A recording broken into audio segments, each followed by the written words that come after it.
the whole rail to trails concept came up in 1991 with, you may be aware that the Transportation Enhancement Act, the original one, ICE-T, was passed by Congress in 91 to federally fund bike trails. And the easiest way to build bike trails was, okay, well, what are the linear right-of-ways in the public domain? Well, what they were at the time, and many still remain, were abandoned railroad corridors. And so that's how this all came about. And because it was the easiest way to build something point to point without having to, take people's land or, whatever you had to do to get from point to point, particularly in the Northeast and on the West Coast, where you have an immense amount of population density, and it's not easy to get from point to point. So that's really how it all started. And the organization I was talking about, the Farmington Valley Trails Council, which I ran for so many years, was actually started in 1992, as many of these were, in response to that federal money coming online. Okay, but they're still here. They're still going. Yep. Is the federal money still? Federal money's still there. In fact, the new budget would augment it a little bit. So we'll see.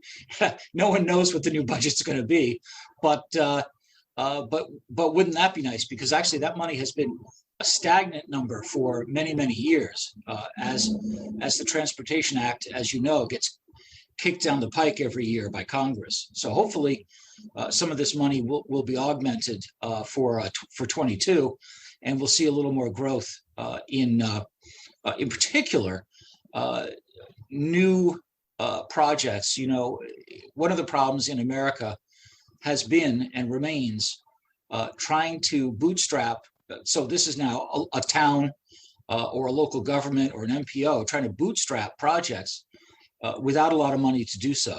And so getting projects into the pipeline has been a problem. And I think hopefully a little more money here might address that.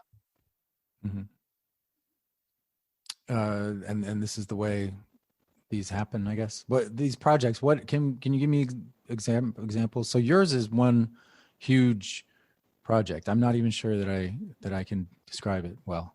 Yeah. So the East Coast Greenway was, and again, founded in that time frame in 1991, 92, was the brainchild of some folks that were actually in New York City at the time. And the concept was, well, let's try to build a trail from New York City to Boston. Well, of course, it exploded from Key West to Calais, Maine. So it's now 3,000 miles, just a shade less than 3,000 miles. We have a third of it done now. So it's we've got over 1,000 miles complete. It's different in every state because every state has a different idea of what bike ped amenities, bike ped projects should look like. But what we're trying to build is an off-road or potentially buffered, but certainly off-road, safe, multi-use, ADA compliant trail system going from point to point along the East Coast of America. It is full, almost all fully designated. There's obviously some gaps, some places where we're not sure where it's actually going to be built, but it goes through 450 communities, most of the state capitals on the East Coast, and we've had a tremendous amount of buy-in over the last 35 years, and it's really quite something to see the community change.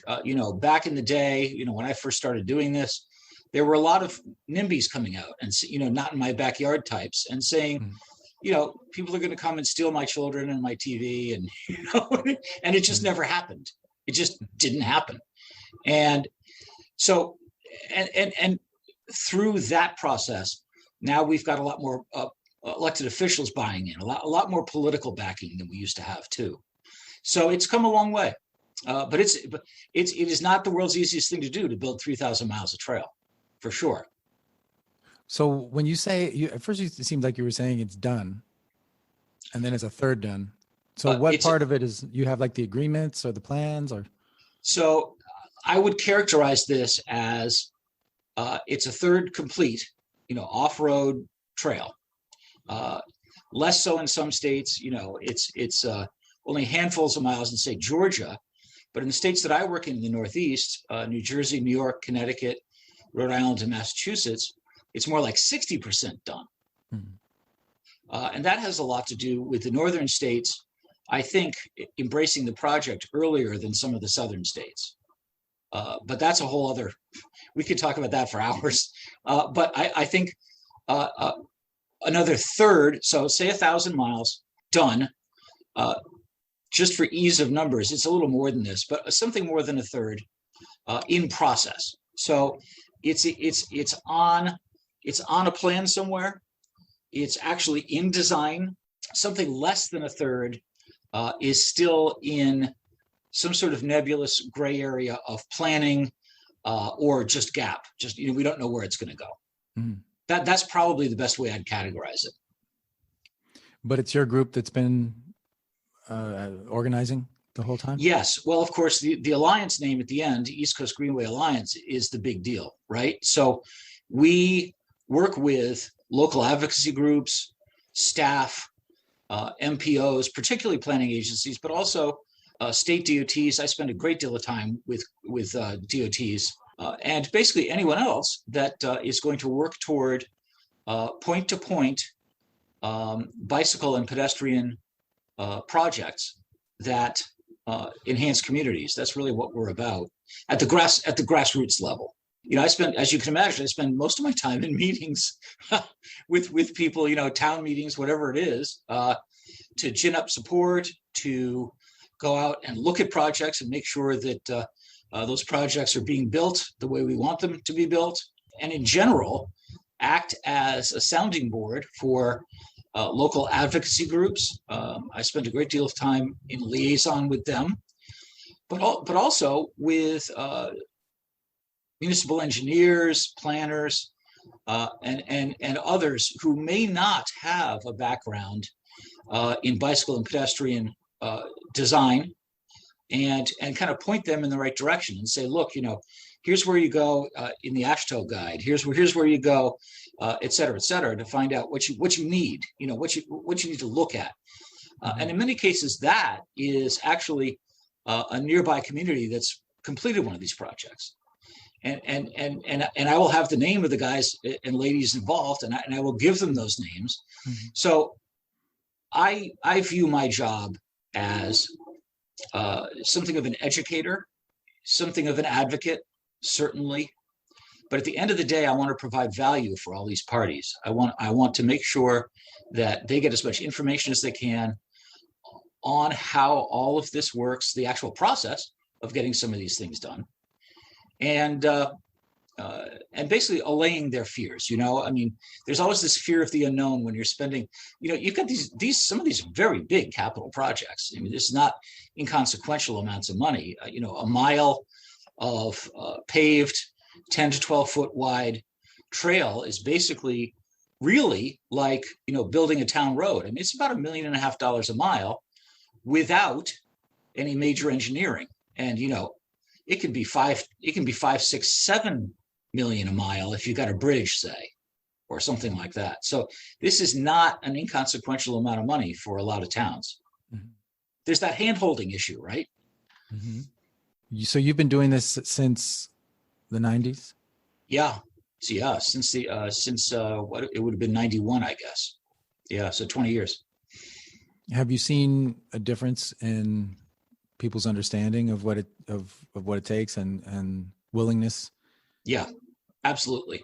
I would argue that in the 90s, really into the 2000s, there was this idea, particularly at the political level, but not so much at the advocacy level, but certainly at the money level, at the DOTs and the people that are controlling the money.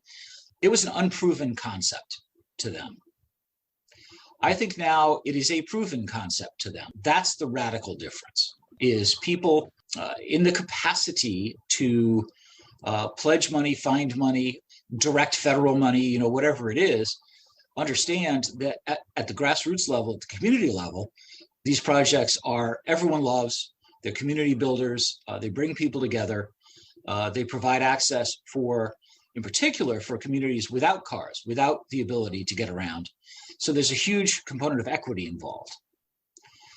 There's also this idea that now that everyone's kind of on the bandwagon, now they've got a different, and I'm talking about, the movers and shakers now, they've got a different role to play, which is who do we direct this money to now? Because everyone wants it, right? Suddenly, we've come into this situation where the pendulum has swung the other way. Everyone wants these projects, but the early adopters, the gaps in between the early adopters and the later adopters need to be addressed first. And I think most states would agree, most DOTs and DEPs, DEMs, whatever they're called, would agree that we want a spine trail or two, east, west, north, south, whatever they are, in our state, and we want them completed so that we can build ribs onto those. And so that's what you're seeing now. You're seeing this big push. And I can speak to Connecticut, the East Coast Greenway going east-west and a little bit north-south in the center of the state is the primary goal of Connecticut DOT to get done, just to give you an example. But many other states are the same way.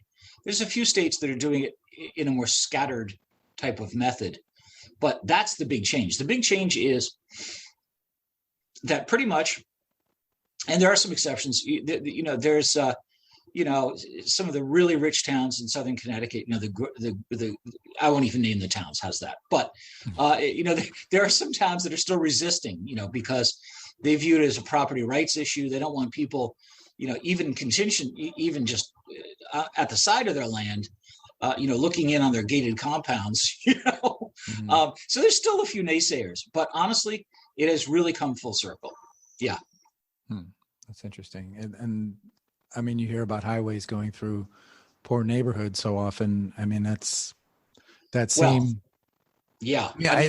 That's I don't want to compare greenways to highways, but it's interesting though that, it's harder to get through any infrastructure probably in a rich neighborhood. Yeah. Well, look, they lawyer up. They have the monies to do that. They have the ear of politicians oftentimes. And the reverse is true with poorer communities that are tucked into areas that don't have a lot of political say often.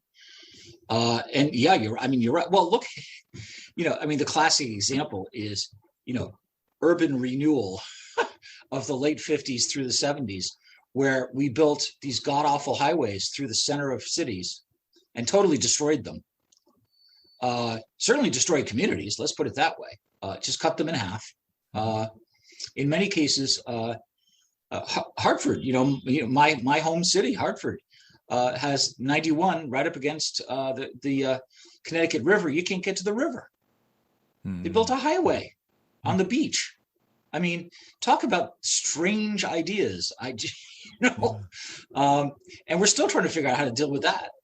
So many other cities are too.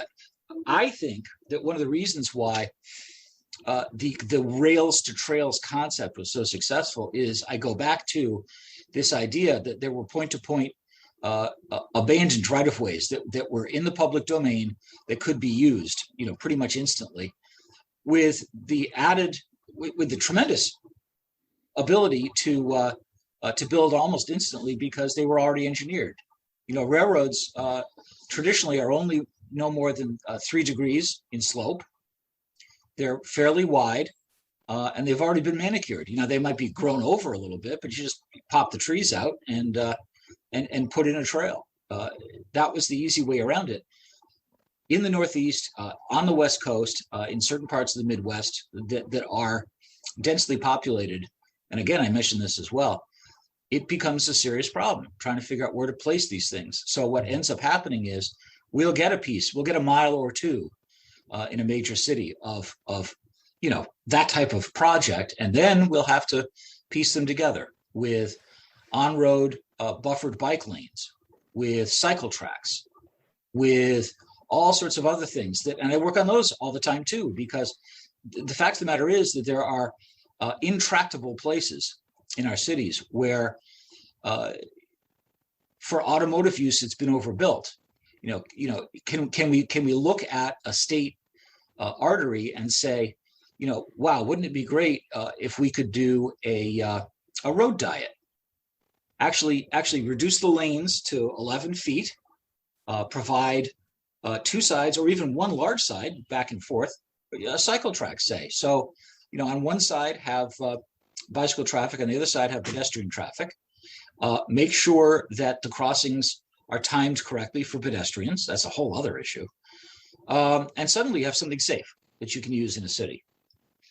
None of this is rocket science. Some of it's quite expensive, but it's all doable. And so that's really what we're trying to do. Yeah. I mean, that's a lot. Yeah, it's a tremendous amount. Yeah, I know. And you have to pick and choose your wars too. And I'm sure, one of the things Della Pena, who I've known for decades, he's fond of talking about, the rail trail wars, and Lord knows he's been through them. But it is true, there's the low hanging fruit that's easy to do first, and you do those, and you get them done, and you get the acclamation, both local and regional, and then you start to wage this. I don't know how to put it. This kind of insidious war. How's that? Mm-hmm. On the other local communities that haven't bought in yet. Mm-hmm. And eventually you start building out trail systems to the point where there's one or two holdouts left. You should probably come up with a different word besides insidious. Yeah, I know. Because it really is. It's not insidious. It's more educational, I think, than anything else. How's that? Yeah. You're right. I know. I get cynical sometimes too, because after being through so many fights over the years and having to put so many projects on hold, and then 6, 7, 8, 9 years later, voila, those projects come back, and everyone says, "Please build us this trail," and 6, 7, 8 years ago, they were like, "Get out of here! We don't want to hear about it." But that's the reality right now. The reality is everyone is scuffling around for money to build trails. I guess you can't take it personally. No, I try not to.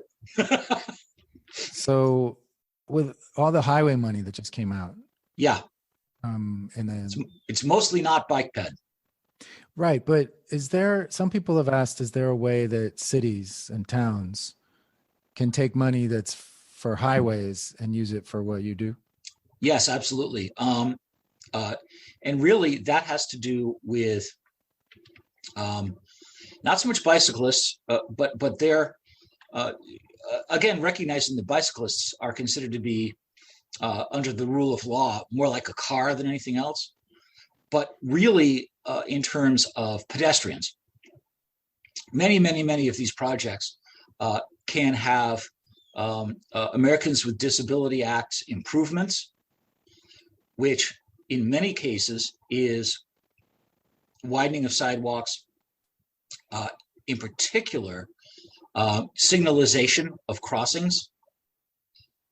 Needs to be changed in many cases across America, where there's enough timing to be able to get across a nasty piece of road, and the actual widening of sidewalks, and even I would consider, after a certain wideness, really their side paths, to be included in actual transportation projects themselves.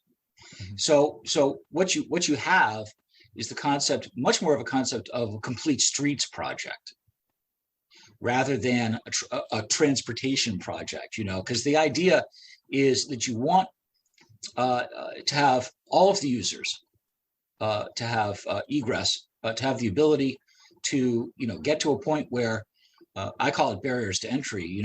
The old saw that a couple of grandparents and their grandchildren, 8 and 10, come to a certain place. It could be a light. It could be a change in the surface of a narrow sidewalk, and say, "Okay, we're done. We're turning around." That's a shame. That shouldn't happen.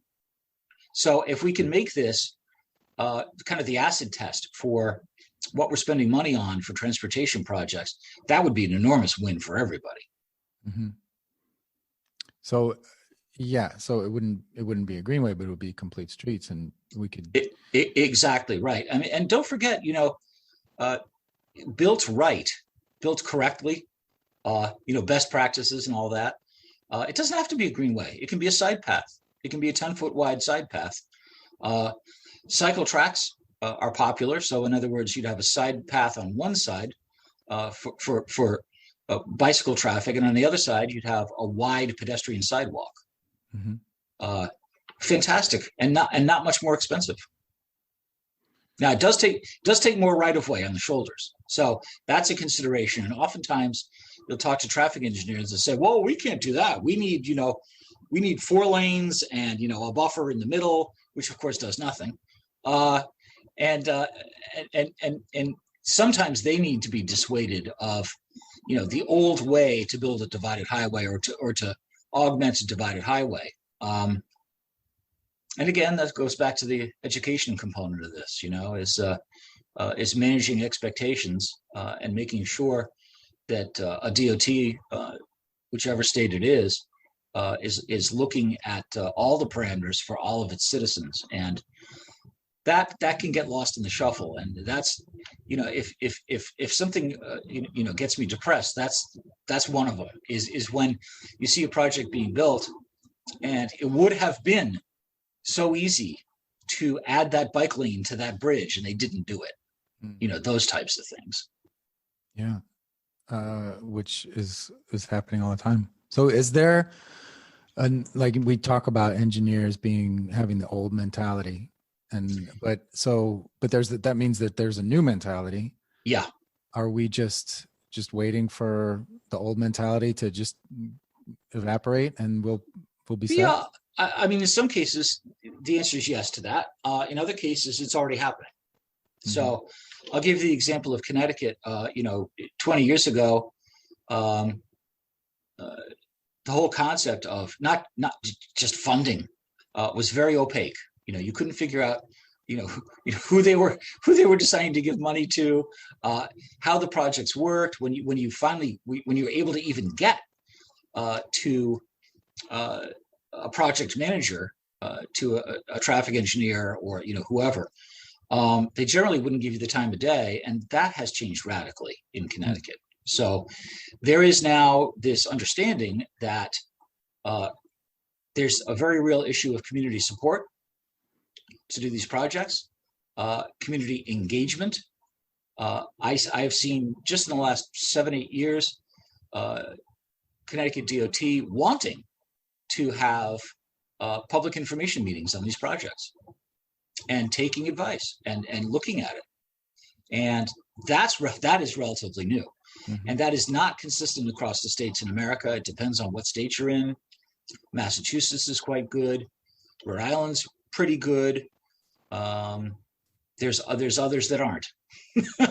So, there's, and again, and a lot of this has to do with the old guard retiring and the new guard coming in, because the new guard is being taught about safe streets and the fact that bike ped is in fact a meaningful part of a complete transportation policy, and they get that.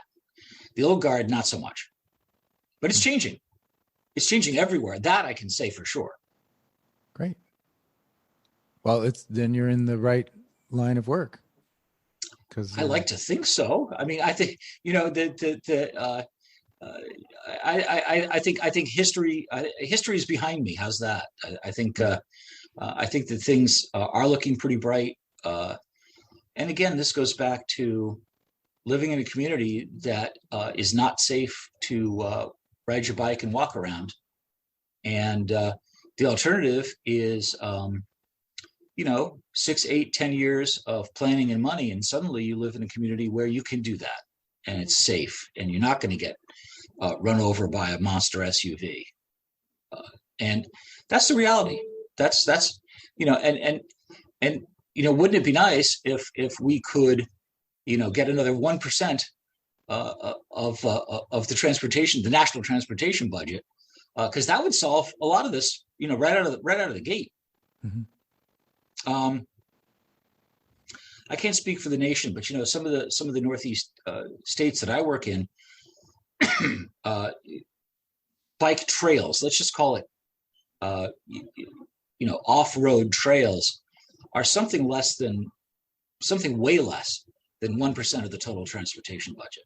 the current bike trails are the current funding for construction of bike trails is a teeny tiny less than 1% of transportation budget. I would think so. Yeah, I mean, and it depends on the state, but in some cases it's microscopic. Yeah, that's not a surprise to me. No, I don't think it would be. You've been around the business for a while, but it's kind of scary because when you think again, and I'm not even talking about the spandex clad bicyclists. That's not really who we're building these trails for.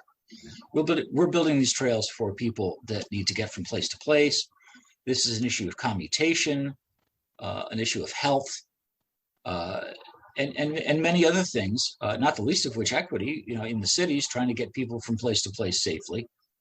And in the end, what price safety? Mm-hmm. And the answer is that's a big question mark for I think for a lot of elected officials still. Is what? How do we address that in money, in greenbacks? And I don't, I have an answer, but I don't think it's the answer they want to hear.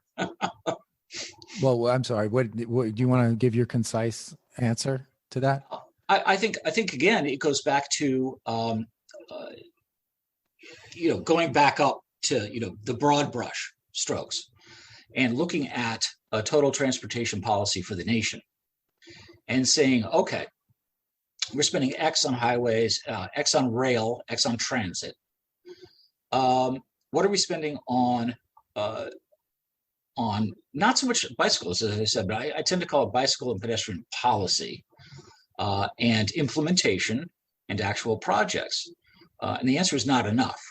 So how do you then politically carve out a meaningful percentage that still is relatively small? It doesn't have. This is not, an issue that would take 5% of the transportation budget. We know that, but a point and a half, 150 basis points, that would go a tremendous way toward addressing a lot of these point-to-point safety issues, and the corollary, which I haven't even talked about, but I know you talk about a fair amount, is an actual shift in mode share, which is really the compelling argument on the transportation side. So, and that cuts into transit, it cuts into rail, it cuts into automotive use, diminishing fossil fuel trips, the whole bit. And suddenly you've got a cohesive argument. And I think it is a cohesive argument. It's just that I don't think that argument gets a lot of attention in Washington. I wish it got more. But that's the short. The long answer is a really long answer, but that's the short answer. Is there a book? Oh, there's a lot. There's a bunch of books. I mean, if you just went to Google and said transportation mode share, that's what I would do. I can't necessarily think of one offhand immediately, but as you can imagine, I've read a lot of them. Many of them are European.